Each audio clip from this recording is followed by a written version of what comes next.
दोस्तों आज हम आपको बताने वाले हैं 2026 में पैसा कहाँ इन्वेस्ट करें। जैसे एसआईपी में करें, स्टॉक्स में करें, क्रिप्टो में करें या हमें गोल्ड में इन्वेस्ट करना चाहिए। दोस्तों इसी तरीके से आज के समय में इन्वेस्टमेंट के आपको बहुत सारे ऑप्शन देखने को मिलते हैं। ऐसे में दोस्तों आपके मन में एक सवाल आता है कि आखिर हमारे लिए इनमें से कौन सा बेस्ट ऑप्शन रहने वाला है, हमें किस में इन्वेस्ट करना चाहिए, किस इन्वेस्टमेंट में कितना फ़ायदा देखने को मिलता है, किस इन्वेस्टमेंट में कितना रिस्क और कितना रिटर्न देखने को मिलता है। दोस्तों यदि आप इन सब के बारे में डिटेल्स में और आसान भाषा हिंदी में समझना चाहते हैं तो आज के इस वीडियो को पूरा देखो। आज के इस वीडियो को देखने के बाद आपके सारे डाउट क्लियर हो जाएंगे, क्योंकि दोस्तों आज के इस वीडियो में हम आपको इस टॉपिक के बारे में A to Z जानकारी देने वाले हैं। तो आइए दोस्तों शुरू करते हैं आज की वीडियो और इस टॉपिक के बारे में स्टेप बाय स्टेप डिटेल्स में समझ लेते हैं, बिल्कुल आसान भाषा हिंदी में। तो आइए दोस्तों समझते हैं। दोस्तों सबसे पहले बात करते हैं इन्वेस्टमेंट कितने प्रकार की होती है। दोस्तों इन्वेस्टमेंट मुख्य रूप से 3 प्रकार की होती है। पहली होती है सेफ इन्वेस्टमेंट, इसमें आपको कम रिस्क और कम रिटर्न देखने को मिलता है। दूसरी होती है मॉडरेट इन्वेस्टमेंट, इसमें आपको मीडियम रिस्क और मीडियम रिटर्न देखने को मिलता है। तीसरी होती है हाई रिटर्न इन्वेस्टमेंट, इसमें आपको हाई रिटर्न और हाई रिस्क देखने को मिलता है। आइए अब तीनों के बारे में डिटेल्स में और आसान भाषा हिंदी में समझ लेते हैं। उसके बाद वीडियो के लास्ट में हम आपको बताएंगे आपके लिए इनमें से कौन सा बेस्ट इन्वेस्टमेंट रहने वाला है। ठीक है, तो आइए समझते हैं। सबसे पहले बात करें सेफ इन्वेस्टमेंट के बारे में, तो इसमें आपको लो रिस्क और लो रिटर्न देखने को मिलता है। इसके अंदर कौन कौन से इन्वेस्टमेंट आते हैं आइए समझ लेते हैं। दोस्तों पहला इन्वेस्टमेंट आता है फिक्स डिपॉजिट एफडी। यदि मान लो आप बैंक में एफडी करते हैं तो ये सेफ इन्वेस्टमेंट के अंदर आता है।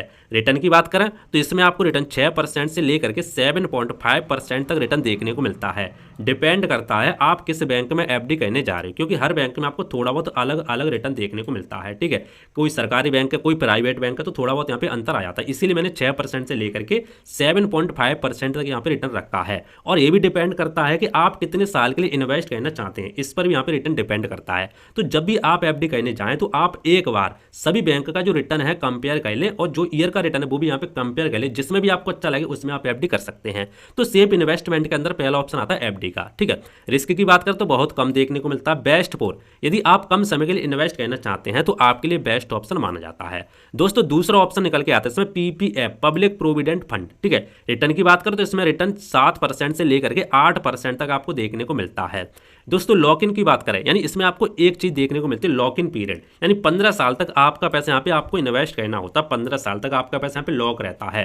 टैक्स की बात करें तो इसमें आपको टैक्स फ्री रिटर्न देखने को मिलता है और पूरी की पूरी यहाँ पे पीपीएफ के अंदर सरकार की गारंटी होती है। ठीक है, दोस्तों तीसरी स्कीम की बात करें सेफ इन्वेस्टमेंट के अंदर तो वो आती है पोस्ट ऑफिस की स्कीम। जी हाँ दोस्तों, पोस्ट ऑफिस की आपको आज के डेट में बहुत सारी स्कीम देखने को मिलती है, जैसे MIS scheme, monthly income scheme. इसके ऊपर मैंने प्रॉपर वीडियो बना के रखा है। यदि आप एक साथ पैसा पोस्ट ऑफिस में जमा करके हर महीने अपने अकाउंट में पैसा लेना चाहते हैं तो आप MIS स्कीम कर सकते हैं। बेस्ट स्कीम है, आपको इसी चैनल पे वीडियो मिल जाएगा, जाके देख सकते हैं। दूसरी स्कीम आती है SSC, सीनियर सिटीजन स्कीम, ये भी बेस्ट स्कीम है, इसको भी आप देख सकते हैं। और आती है NSC स्कीम, ठीक है, KVP स्कीम। एक आती है सुकन्या समृद्धि स्कीम, इसमें मैंने लिखी नहीं है लेकिन सुकन्या समृद्धि स्कीम यदि आप बेटी के लिए इन्वेस्ट करना चाहते हैं, बेटी की शादी या पढ़ाई के लिए, तो वो भी स्कीम बेस्ट हो सकती है। यानी पोस्ट ऑफिस की जितनी भी स्कीम होती हैं इस पर हमने प्रॉपर वीडियो बना के रखा है, इसी चैनल पे मिल जाएगा, जाके देख सकते हैं। दोस्तों पोस्ट ऑफिस स्कीम की बात करें तो ये बैंक से भी यहाँ पे सेफ होती है, क्योंकि ये गवर्नमेंट बेस्ड होती है, गवर्नमेंट इसको चलाती है। बिल्कुल सेफ आपको यहाँ पे ऑप्शन देखने को मिलता है। अगर आप रिस्क नहीं लेना चाहते तो आपके लिए बेस्ट ऑप्शन हो सकता है। अब आप बोलोगे सेफ इन्वेस्टमेंट के अंदर 2 चीजें आती हैं। देखो एक आती है बैंक की, जो बैंक में आप पोस्ट ऑफिस में बैंक में एफडी वगैरह करते हो, एक आप करते हो पोस्ट ऑफिस में एफडी। तो इनके बीच में क्या अंतर होता है, देखो दोस्तों मैं आपको थोड़ा यहाँ पे डिटेल्स में समझा देता हूँ। देखो यदि आप बैंक में एफडी करते हो तो आपको सिर्फ किसी बैंक में आप एफडी करो 5 लाख तक आपको यहाँ पे सिर्फ यहाँ पे बीमा मिलता है। कितने का? 5 लाख तक। 5 लाख तक आपको यहाँ पे इंश्योरेंस देखने को मिलता है। भले या दोस्तों आपने एफडी 6 लाख की हो, 7 लाख की हो, 10 लाख की हो, यदि मान लो आपने जिस भी बैंक में एफडी की है, कल को मान लो वो बैंक बंद हो जाती है, भाग जाती है, कुछ भी हो जाती है XYZ, तो RBI के द्वारा आपको सिर्फ 5 लाख ही दिए जाएंगे। बाकी के जितने भी आपके पैसे होंगे सारे के सारे यहाँ पे डूब जाएंगे। वैसे दोस्तों ऐसा होता नहीं, बहुत ही कम जो हमारी सरकारी बैंक है उस पर लोग यहाँ पे ट्रस्ट करते हैं, लेकिन बताना जरूरी है किसी बैंक को, कोई प्राइवेट बैंक हो या सरकारी बैंक हो, किसी बैंक में जिसमें सिर्फ 5 लाख तक यहाँ पे बीमा होता है आरबीआई के द्वारा। ठीक है, ये चीज़ दोस्तों आपको बैंकों में देखने को मिलती है। लेकिन पोस्ट ऑफिस में बात करें तो पोस्ट ऑफिस में आपको कोई बीमा वगैरह कुछ नहीं होता, 100% आपका पैसा यहाँ पे सुरक्षित होता है। यानी मान लो कल को पोस्ट ऑफिस बंद होती कुछ भी होती है तो जितना भी आपका पैसा होगा 100% आपका सेफ पैसा है, 100% पूरा पैसा आपको मिलेगा।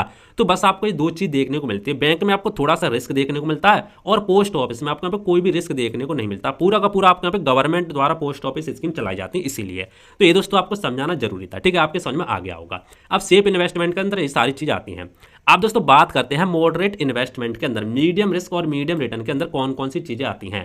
तो दोस्तों पहले आपका इन्वेस्टमेंट आता है म्यूचुअल फंड एसआईपी। जी हाँ दोस्तों, म्यूचुअल फंड में आप एसआईपी लमसम के माध्यम से इन्वेस्ट कर सकते हो। रिटर्न की बात करें तो इसमें आपको थोड़ा सा ज़्यादा रिटर्न देखने को मिलता है सेफ इन्वेस्टमेंट से, 10% से लेकर के 15% के बीच में यहाँ पर रिटर्न देखने को मिलता है।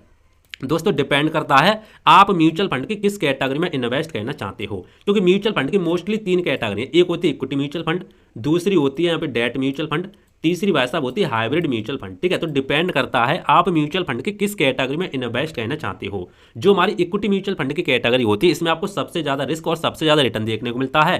डेट म्यूचुअल फंड में सबसे कम रिस्क और सबसे कम रिटर्न देखने को मिलता है। हाइब्रिड म्यूचुअल फंड में मीडियम रिस्क और मीडियम रिटर्न देखने को मिलता है। तो डिपेंड करता है आप किस कैटेगरी में इन्वेस्ट करना चाहते हो, उसी के हिसाब से आपको रिटर्न देखने को मिलता है। तो ये आपके समझ में आ गया होगा। दोस्तों बेस्ट फोर की बात करें तो यदि आप 10 से 15 साल के लिए इन्वेस्ट करना चाहते हो, मिनिमम 10 साल से ऊपर, ठीक है 10, 15 या 5 साल, 10 साल, 15 साल इन्वेस्ट करना चाहते हो तो आपके लिए बेस्ट ऑप्शन हो सकता है, क्योंकि म्यूचुअल फंड में लंबे समय में ही आपको फायदा देखने को मिलता है। यदि आप 1 से 3 साल के इन्वेस्ट करना चाहते हो तो आपके लिए म्यूचुअल फंड है ही नहीं, फिर तो आप एफडी में कर सकते हो। सेफ इन्वेस्टमेंट आपके लिए बेस्ट माना जाता है।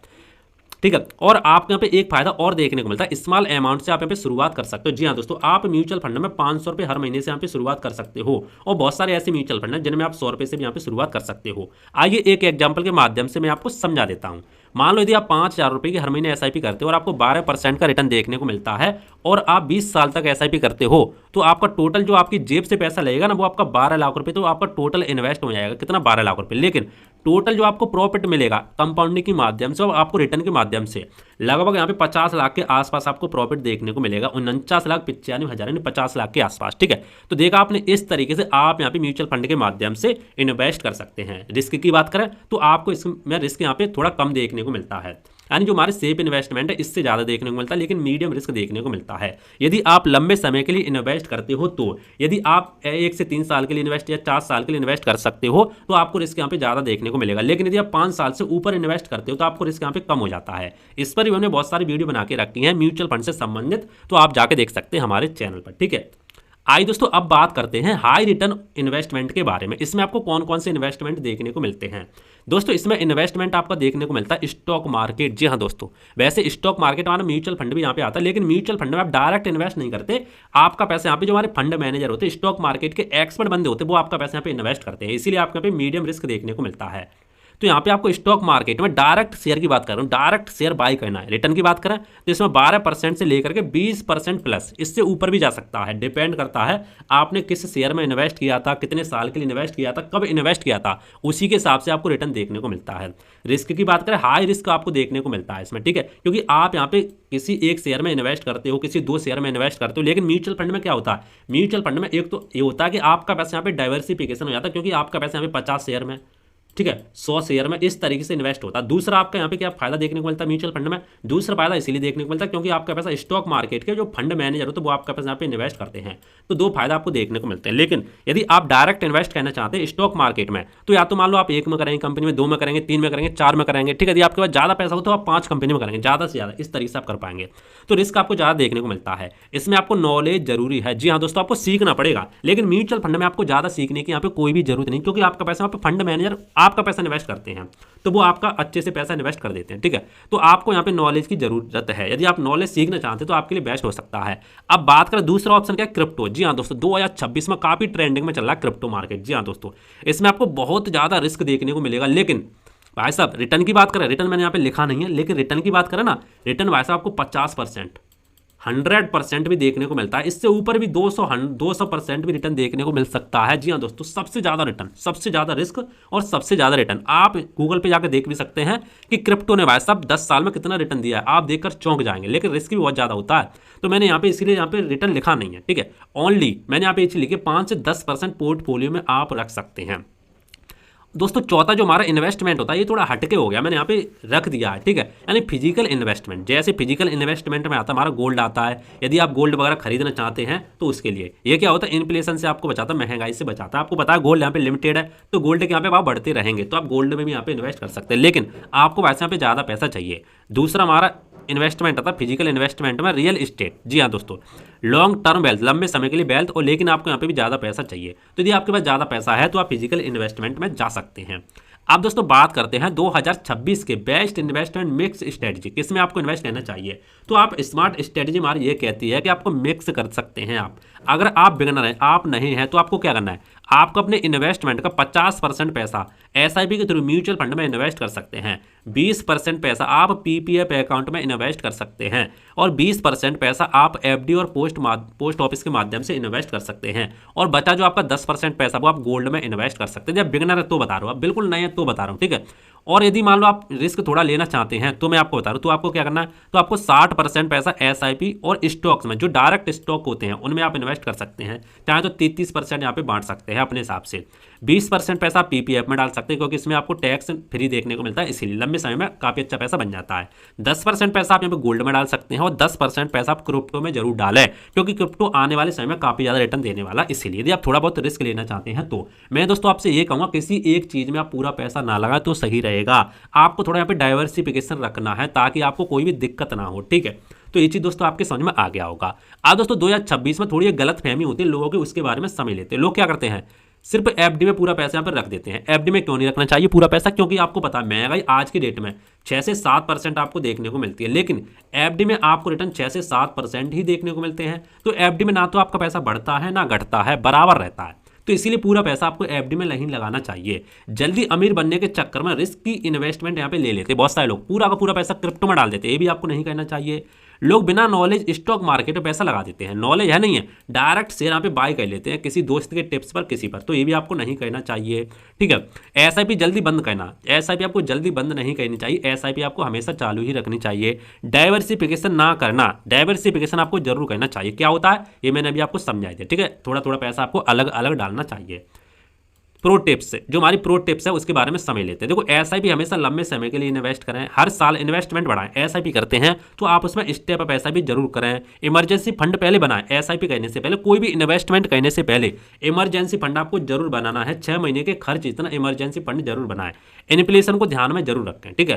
तो दोस्तों उम्मीद करता हूं आज के वीडियो आपको पसंद आया होगा। सभी इन्वेस्टमेंट के बारे में आपको यहाँ पे आसानी से समझ में आ गया होगा, आपको किसमें इन्वेस्ट करना चाहिए, इन्वेस्टमेंट कितने प्रकार की होती है, किसमें आपको कितना क्या देखने को मिलता है, सारी चीजें हमने आपको डिटेल्स में समझा दी हैं, ठीक है। फिर भी दोस्तों यदि आपका डाउट है तो आप नीचे कमेंट कर देना, मैं आपको रिप्लाई देने का जरूर कोशिश करूंगा। और दोस्तों मुझे कमेंट करके बताना आप किसमें इन्वेस्ट करते हैं और किसमें इन्वेस्ट करना चाहते हैं, और आपको इसमें से कौन सा इन्वेस्टमेंट अच्छा लगा ये भी मुझे कमेंट करके बता देना। तो दोस्तों मिलते हैं इंटरेस्टिंग नई वीडियो में, तब तक के लिए जय हिंद, वंदे मातरम, बाय बाय।